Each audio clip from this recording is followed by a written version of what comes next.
Jai.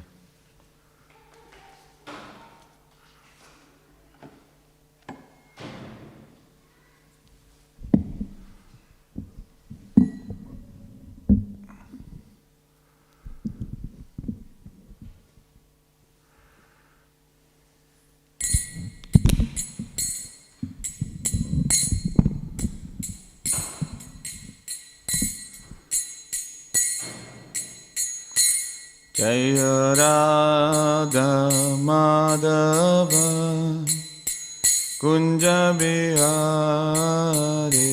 Jaya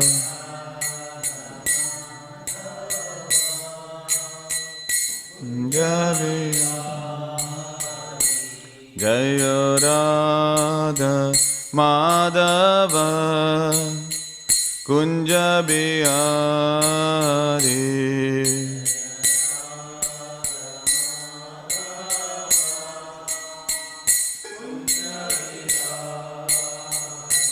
Jaya Gopi Jana Vallabha Girivaradhari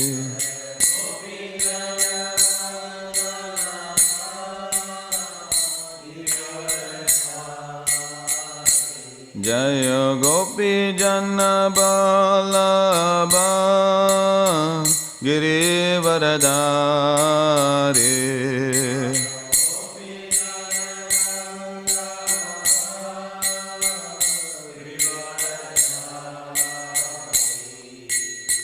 Yashoda Nandana Braja Janaranjana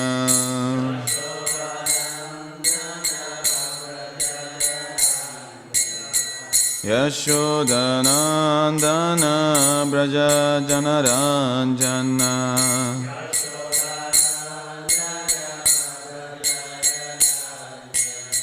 Yamuna Tira Vanachari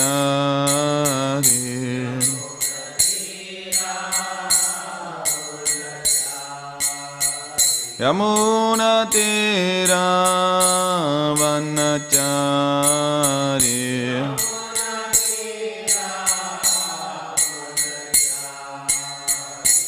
Jaya Shri Krishna Chaitanya Prabhu Nityananda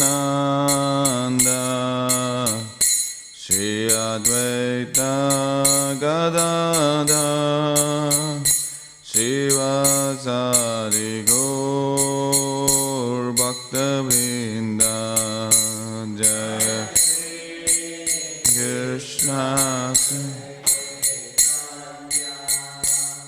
Prabhu Nityananda Shri Advaita Srivasari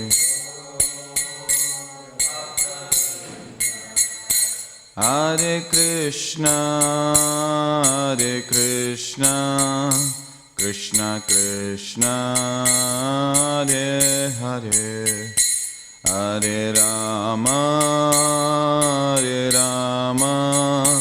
Rama Rama Hare Hare Hare Krishna Krishna Krishna Hare Hare Hare Rama Rama Rama Hare Krishna Krishna Krishna Hare Hare Hare Rama Rama Rama Hare Hare Hare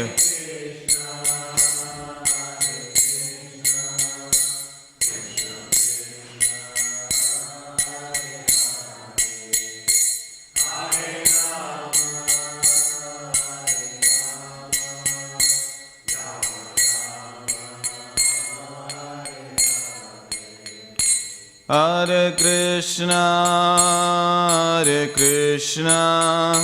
Krishna Krishna, Hare Hare, Hare Rama, Rama Rama, Hare Hare, Hare Krishna, Hare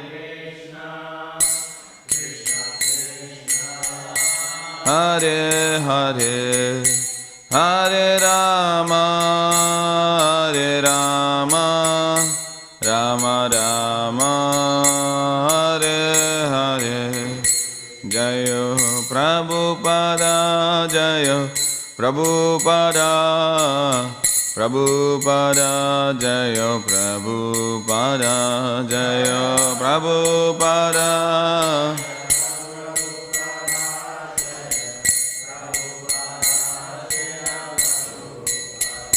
Jayo Prabhupada, Prabhupada, Prabhupada, Jayo Prabhupada, Jayo Prabhupada,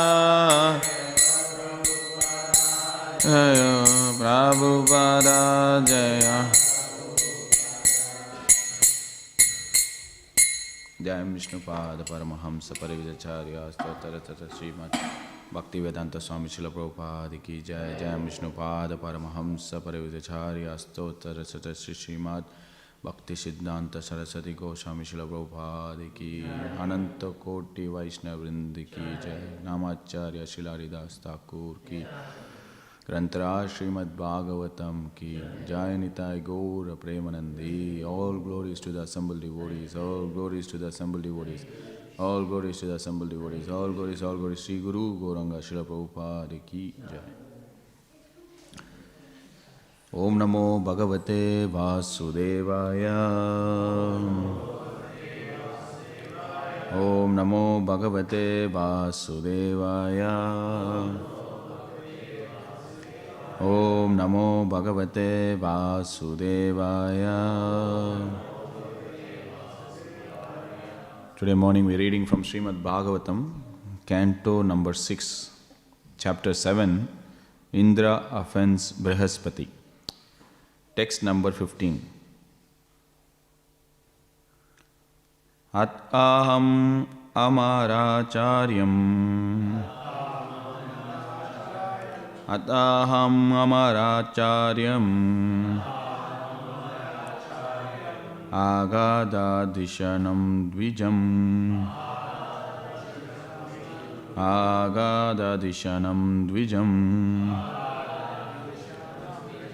prasadeyishya nishata prasadayishya nishada Krishna takcharanam sprishan. Krishna takcharanam sprishan. Adaham amacharyam agadadishnam dvijam prasadayishya nishataha Krishna tacharanam sprishan.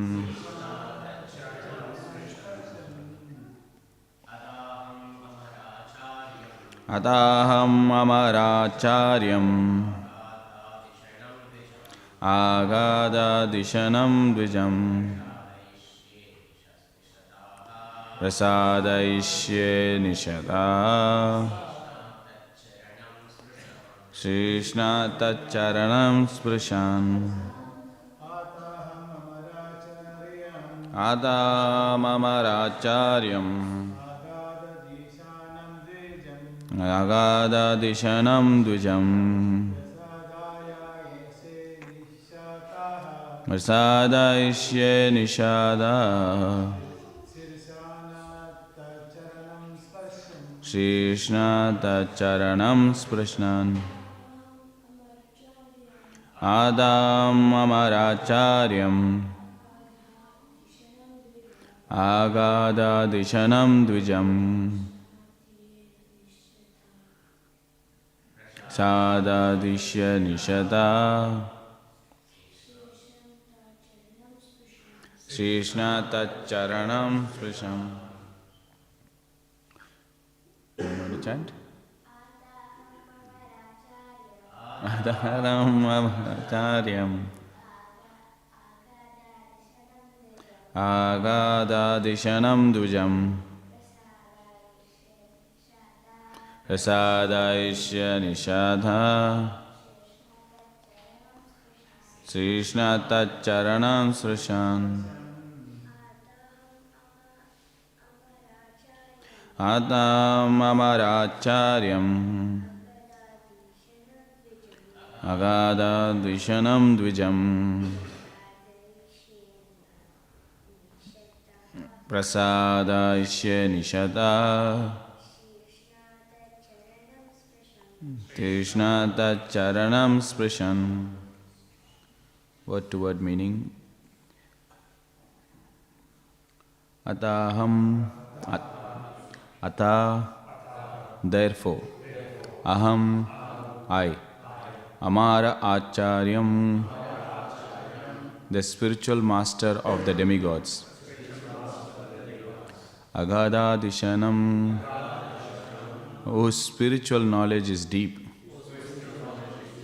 Dvijam the perfect Brahmana.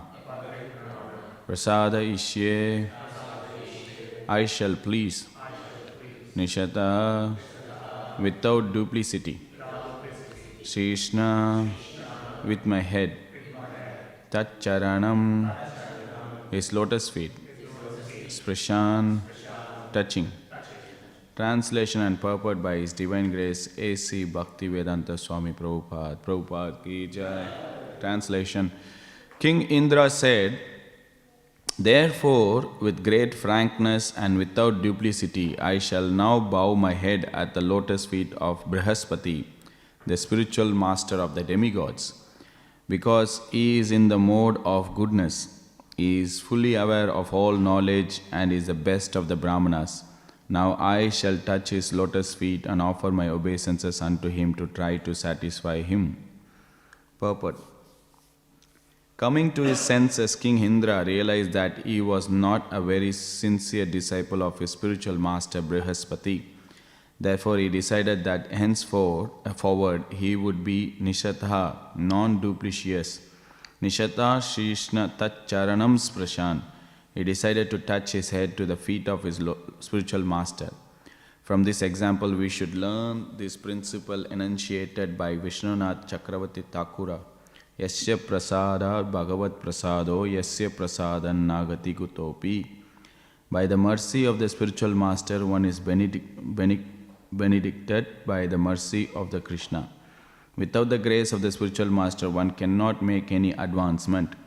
A disciple should never be a hypocrite or be unfaithful to his spiritual master. In Śrīmad Bhāgavatam 11:17-27, the spiritual master is also called Acharya. Acharyam mam vijanyam. The Supreme Personality of Godhead says that one should respect the spiritual master, accepting him as the Lord himself. Navamanyeta karhichit. One should not disrespect the Acharya at any time. Na martya buddhya shuyate.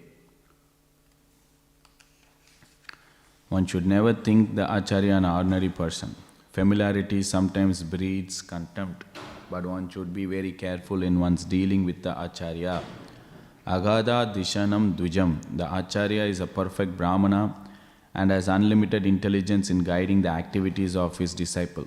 Therefore, Krishna advises in Bhagavad Gita 4:34, Tadvidi pranipatena pariprashnena sevaya upadeksyanti te jnanam jnaninas tattva darishanaha. Just try to learn the truth by approaching a spiritual master. Inquire from him submissively and render service unto him. The self-realized soul can impart knowledge unto you because he has seen the truth. One should fully surrender unto the spiritual master, and with sincere sevaya, one should approach him for further spiritual enlightenment. Om Ajnana-timirandhasya Jnananjana-shalakya Sakshurunmilitam Yena Tasmai Shri Guruve Namaha. Shri Chaitanya Manobhishtam Stapitam Yena Bhutale Swayam Rupa Kadahmayam Dadati Swapadantikam Vandeham Shri Guru Shri Yuta Padakamalam Shri Gurun Vaishnavamsha Shri Rupam Sagrijatam Sagana Raghunathanvitam Tam Sajivam Sadvaitam Savadutam Parijana Sagitam Krishna Chaitanya Deva Shri Radha Krishna Padan Sagana Lalita Shri Vishakhanvitam Sha E Krishna Karuna Sindhu Dinabandhu Jagatpate Gopesha Gopika Kanta Radha Kanta Namastude Tapta Kanchana Gaurangi Radhe Vrindavaneshwari Rishabhanu Sudadevi Pranamami Haripriye Vanchakalpatarubhyasya kripa sindhubhya eva cha patitanam pavanebhyo vaishnavebhyo namo namaha. Jai Shri Krishna Chaitanya Prabhu Nityananda Shri Advaita Gadadhar Sivasari Gaura Bhaktavinda. Hare Krishna Krishna Krishna Hare Hare Hare Rama Rama Rama Hare Hare. Hare Krishna. The blessings of all assembled Vaishnavas. I speak for Bhagavatam, for my own purification. So, Indra offends Brihaspati.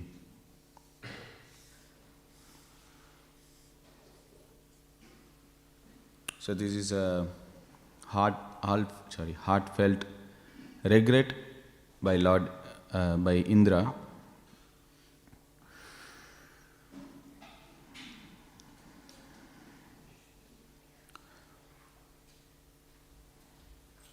Indra was blinded by the material opulence. He was, if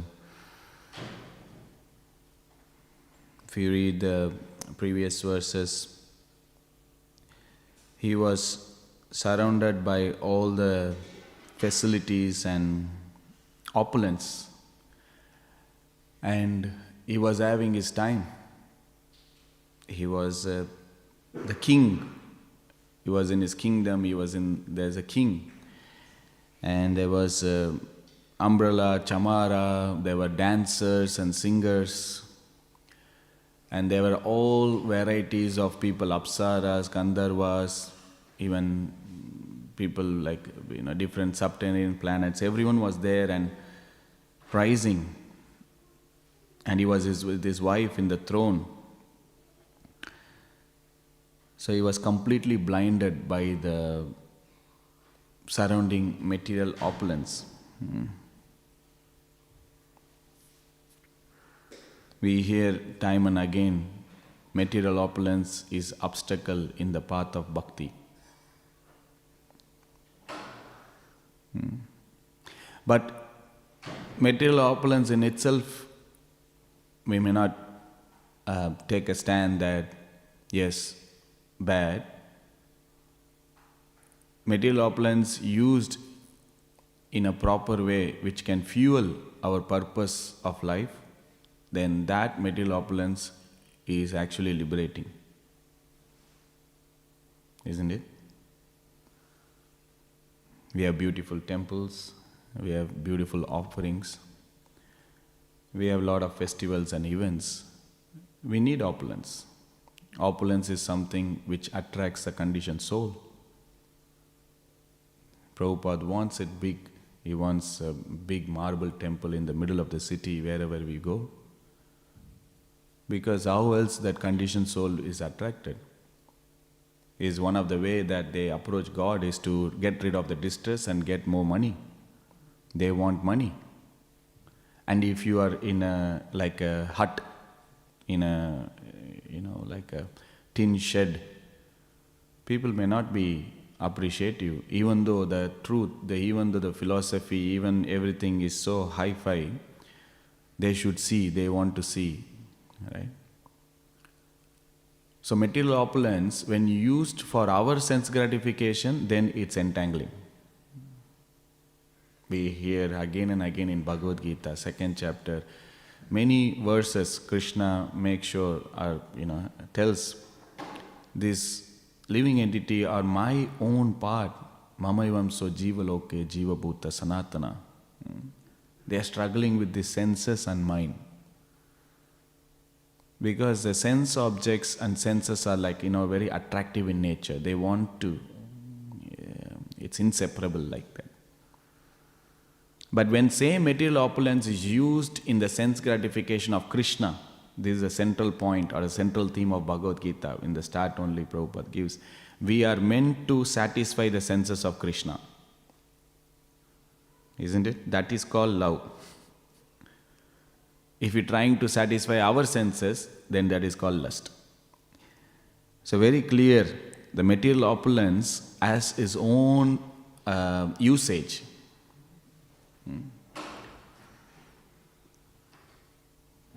But then here we can see time and again, in the case of Indra, even though he had a lot of opulence, he is portrayed as a great devotee, Indriyari Vaikulam, Anti Yuge Yuge, that Krishna personally comes to deliver the devotee like Indra. We should not immediately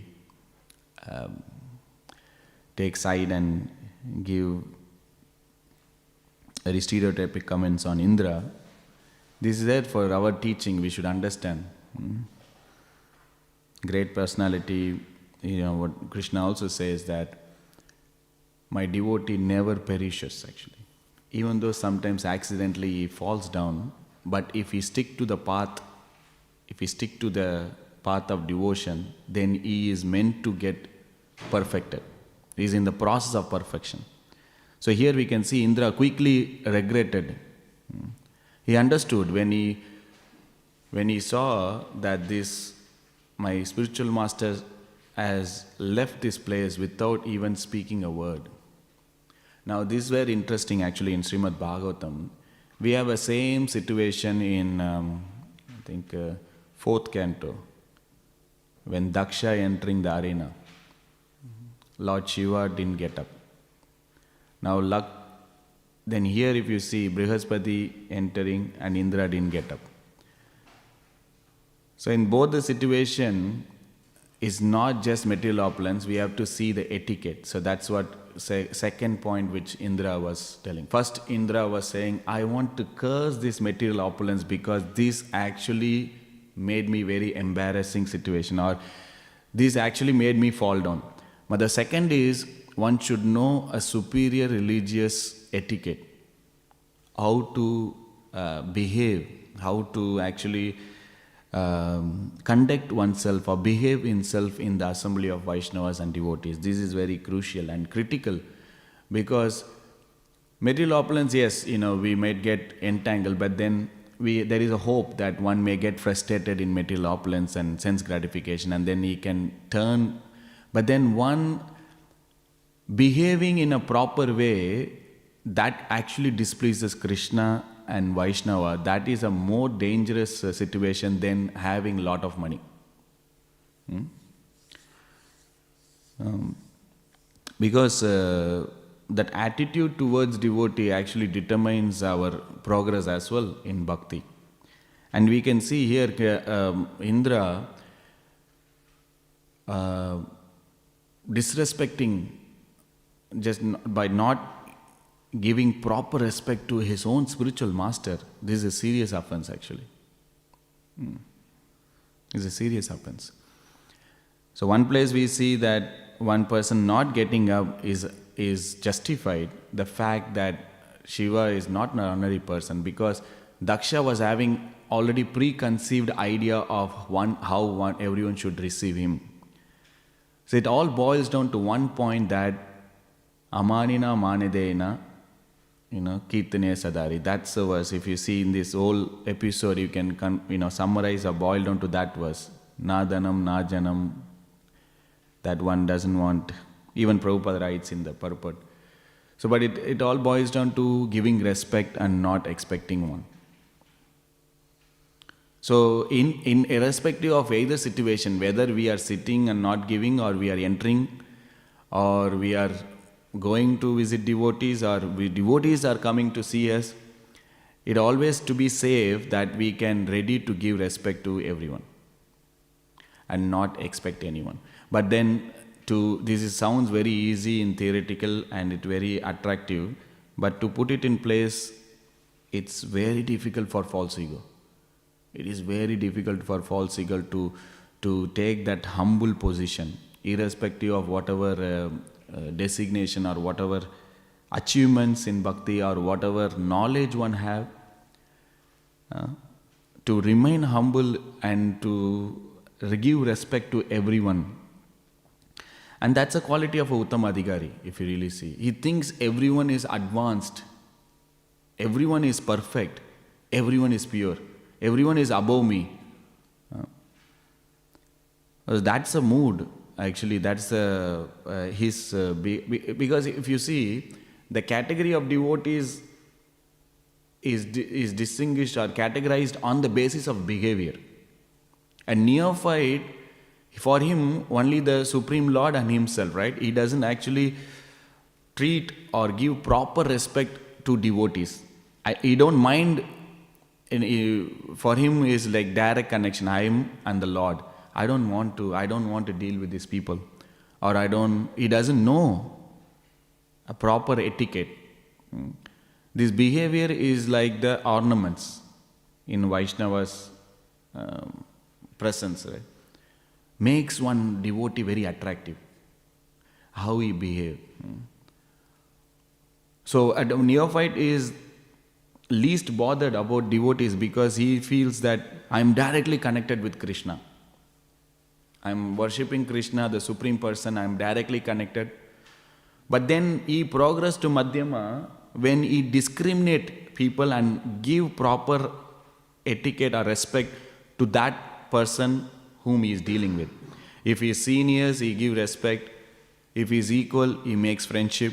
If someone is innocent, he preaches and compassion, right? And if someone is envious, he avoids them. So that is his action. That is his behavior towards different people. And then if you see, then progressively, Uttama Adhikari, he doesn't even think that this person is envy, this person is friend, this person is senior. He thinks everyone is above, everyone is way beyond in Krishna consciousness.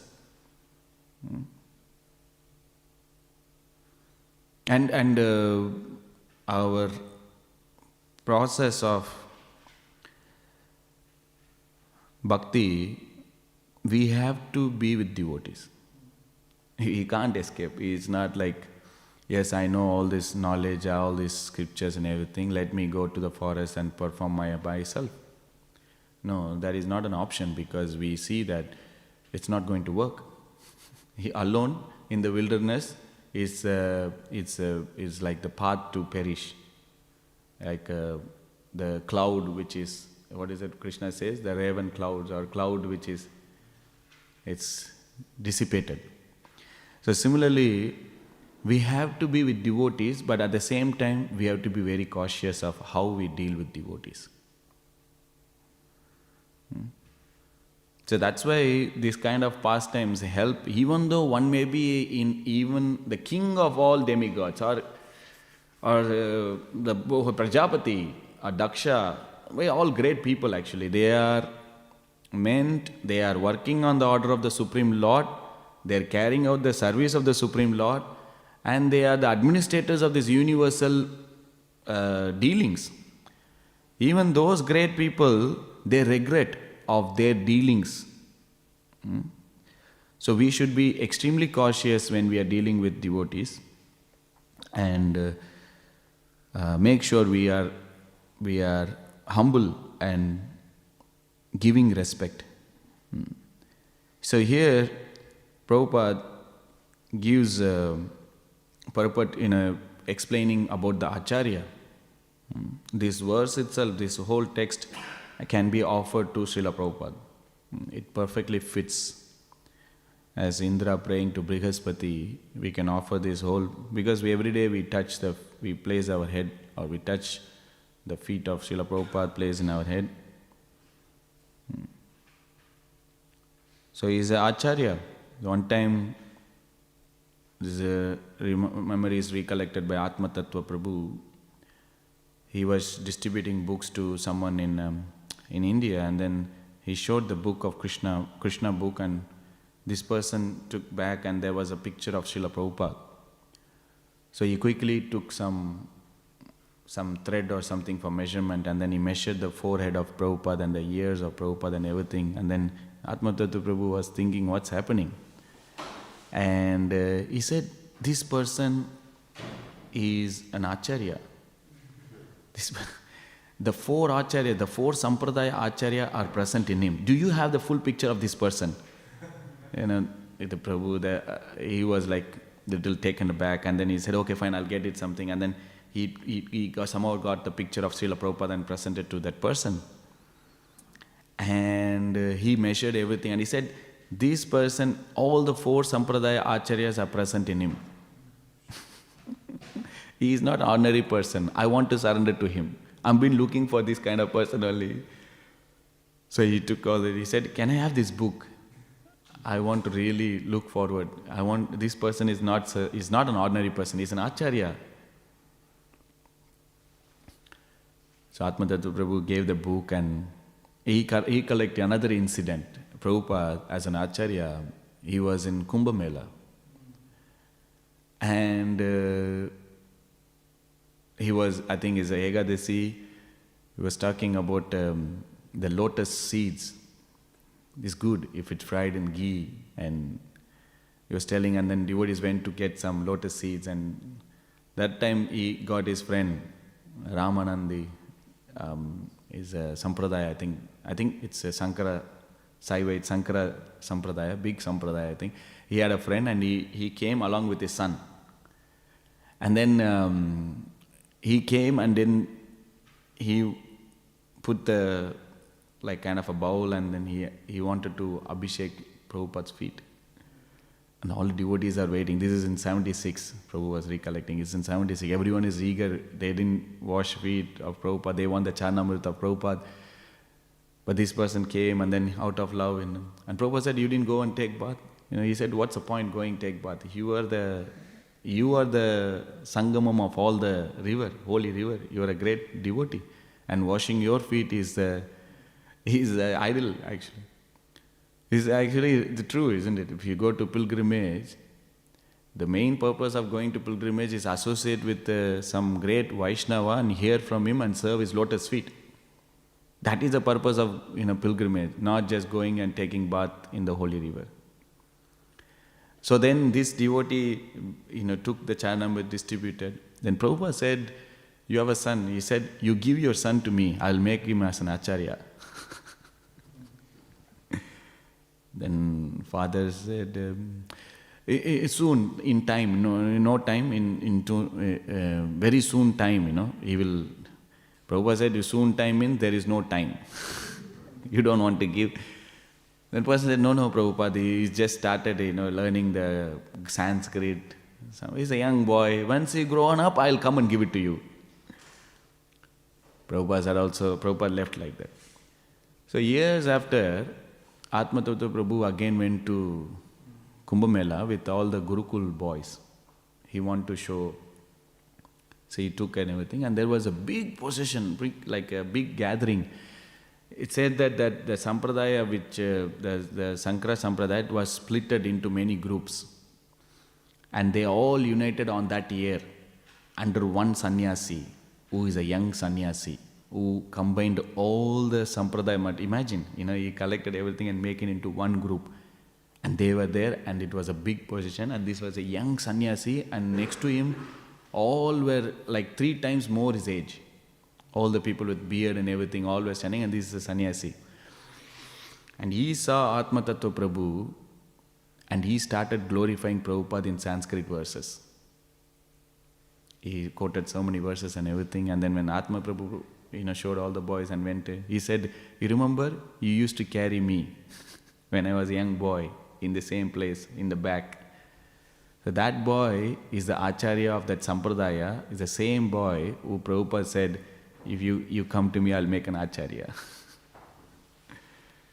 He glorified Prabhupada, he composed the verses for Prabhupada, and he said, my father actually took a vow before dying that I have to finish all the commentary of the Sarira Kabashya of the Sankrai. And he said, by the mercy of Srila Prabhupada, I became an Acharya. So we can see Acharya has a unique position in any Sampradaya.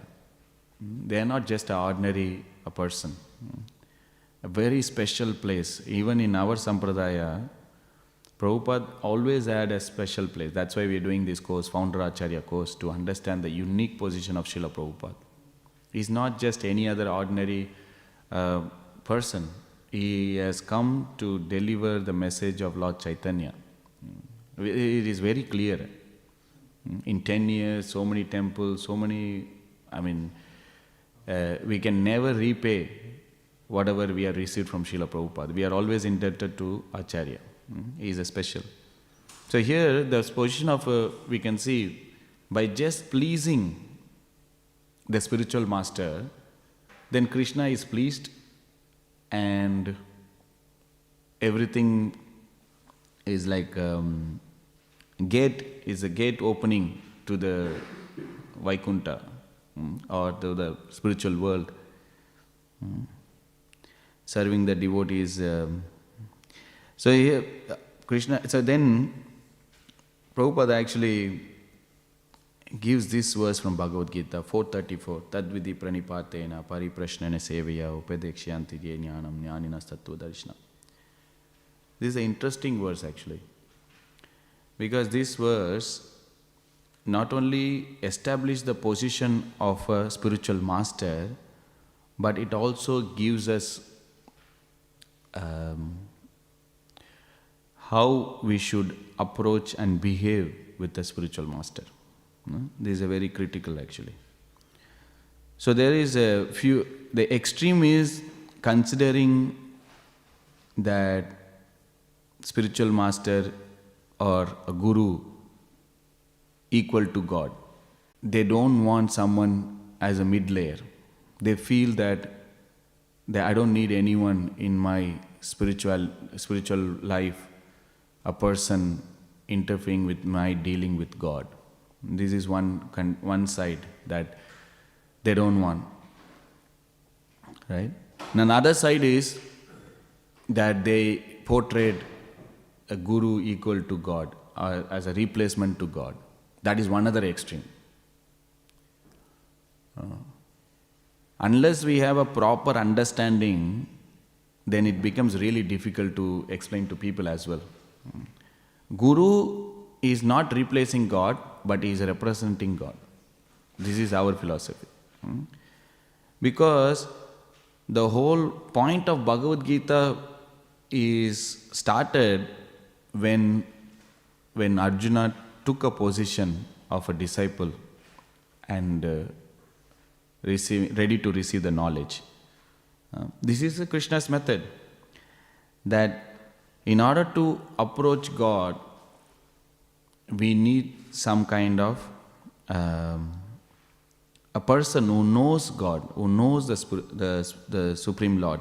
And not only that, Krishna Prabhupada in Bhagavad Gita again, the way the material nature works, or it pushes someone to approach a spiritual master, to get unbound. The three modes are meant to bound the conditioned soul in this material world, keep him here all the time. So we need someone who is liberated, who is not bound, who is transcendental, who can actually reveal or who can unbound us from the conditioned life. That's Guru, one who cuts the knot which we create within our heart in this material world. So one who can able to give that knowledge, open the eyes from the darkness of ignorance. So we have a lot of scriptural verses glorifying the position of a guru, one who knows the signs of God. So here, this extreme has to be avoided. Either we don't want anyone, nor we don't want God. One end is we don't want God because the God, my Guru is equal to God. We see so many, this false religion popping every time, someone claiming they are avatar of someone. And they totally mislead. This is like exactly the previous verse. Who are trying to get into a boat which is made out of stone. They are not going to go anywhere. They are just going to go down, deep in the depth of ignorance. And another extreme is that I don't want anyone. This is a neophyte mentality, that I can directly deal with God. Even the great acharyas in our sampradaya, they are only helping in the footstep of some senior devotees or already the eternal associates, and they are helping in the service of Radha and Krishna. So then, how do we do it? So Prabhupada is saying, we should avoid blind following by asking inquisitive questions, but at the same time, our question should not be absurd inquiry. So first comes before inquiring, one has to submissively serve the spiritual master, and then one is eligible to ask question and inquiry. Then the spiritual master reveals the transcendental knowledge or the truth to the surrendered soul. So that inquisitiveness will avoid the blind following, because one has to understand when the spiritual master is speaking, when a person is inquisitively asking, say, if Śrīmad Bhāgavatam, in the previous chapter, Sukadeva Goswami said that the spiritual master got offended and they got another person who, even though come from the enemy's camp, but he made a guru and then they got it back. Then he is inquisitively asking, Parikshit Maharaj is asking, even Arjuna, every chapter he is asking, Krishna, you spoke like this. May I know why you spoke like this? What is a possibility of if you follow like this? Can you enlighten? So he is asking inquisitive questions so that he can understand the instruction of the spiritual master. But his questions are not like absurd, He's not asking some weird questions.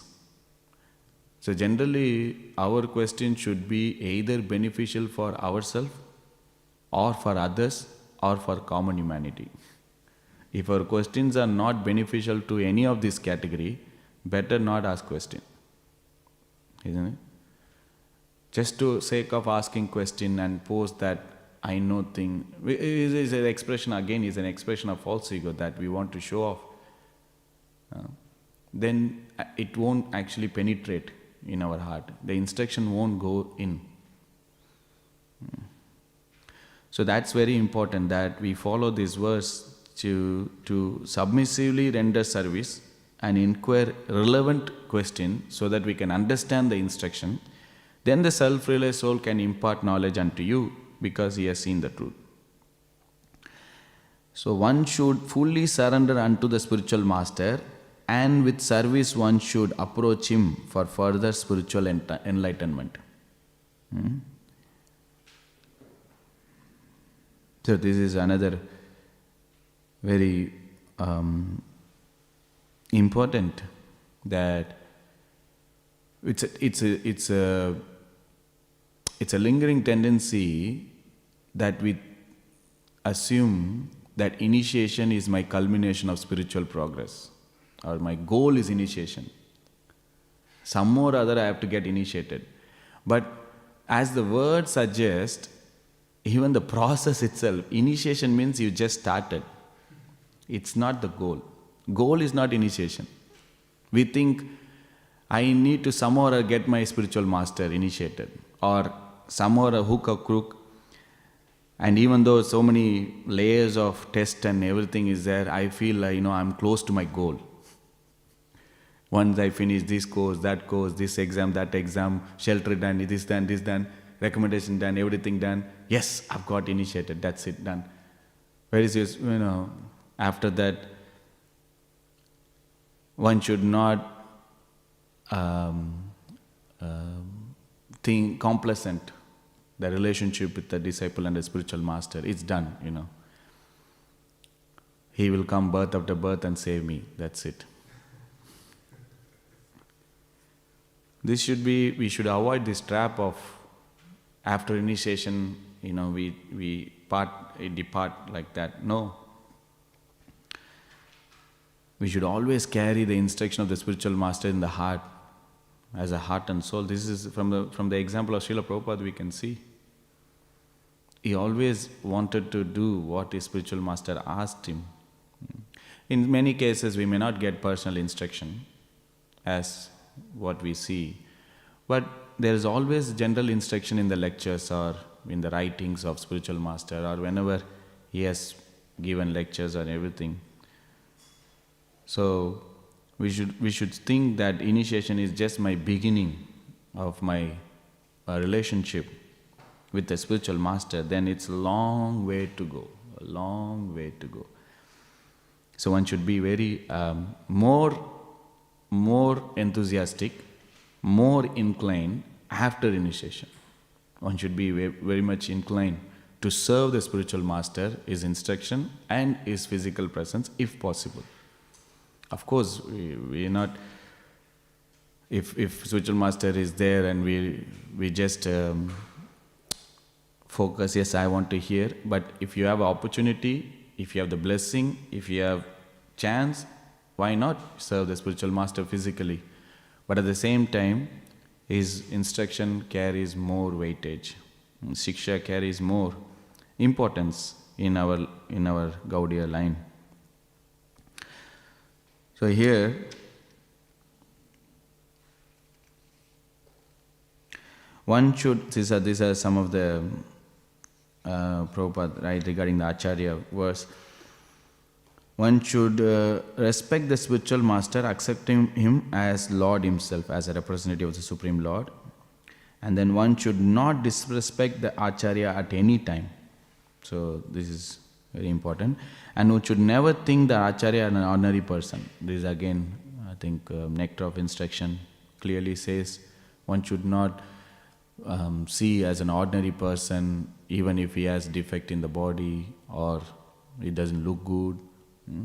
Spiritual master is beyond the color, creed, caste, or the place of birth or the body features. Familiarity sometimes breeds contempt, but one should be very careful in one's dealing with the Acharya. This goes with every devotee actually, not just Acharya. It is, I find myself difficult as well, because you have worked with devotees who are very senior in your age and practice. You deal with devotees who are very much advanced in spiritual life, but it's because you meet them every day, you work with them every day, you see them every day, then you take it for granted. You actually have that feeling that, oh, this is my casual dealings, but that's leads to casualty actually. We should have really very formal and very respectful, try to as much as possible, which I find difficulty as well, because in our temple we have lots and lot of senior devotees. Like everywhere you can see senior devotees actually. But still one has to be very much aware and try to. But even the senior devotees may take you as a friendly, and they may greet you and invite you, or gestures are very friendly. But still one has to be very much careful. Sometimes we may sleep, but we should pull back, and then we should be always very respectful. So I'll stop here and see if anyone has any questions or comments or addition what we discussed today.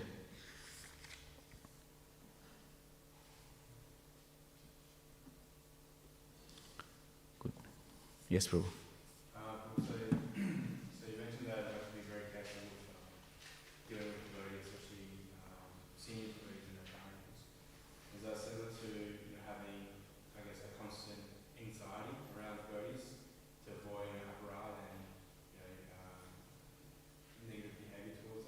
Yeah.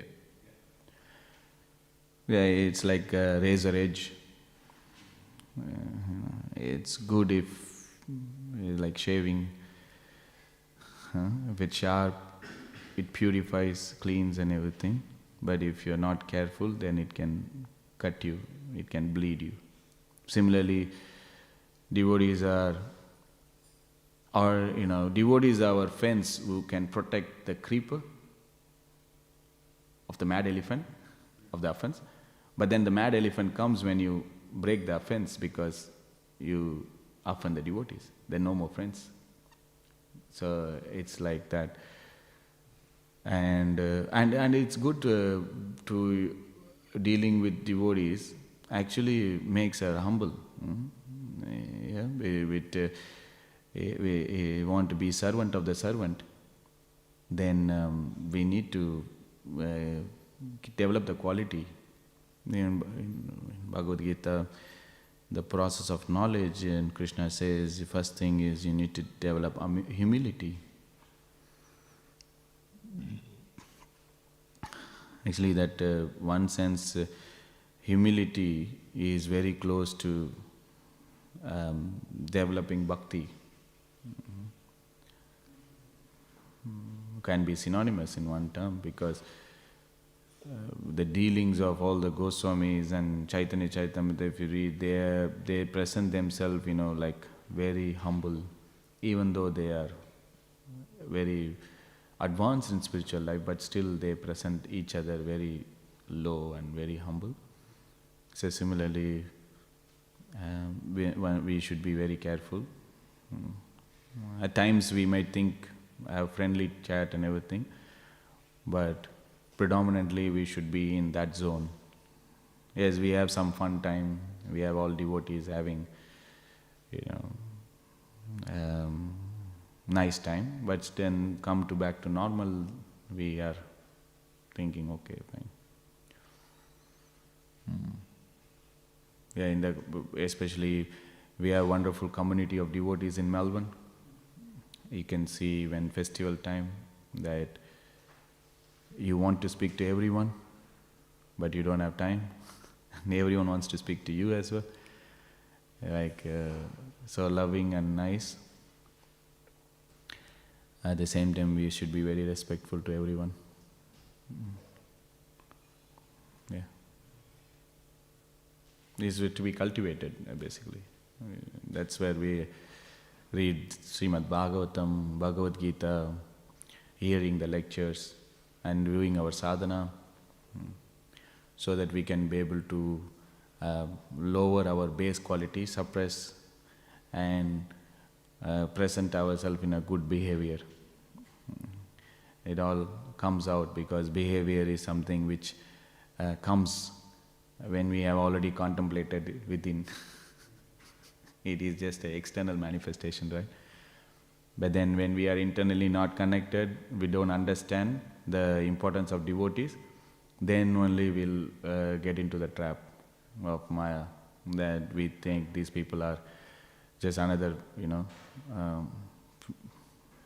people, any other kind, that's it. We don't think them as a very special commodity.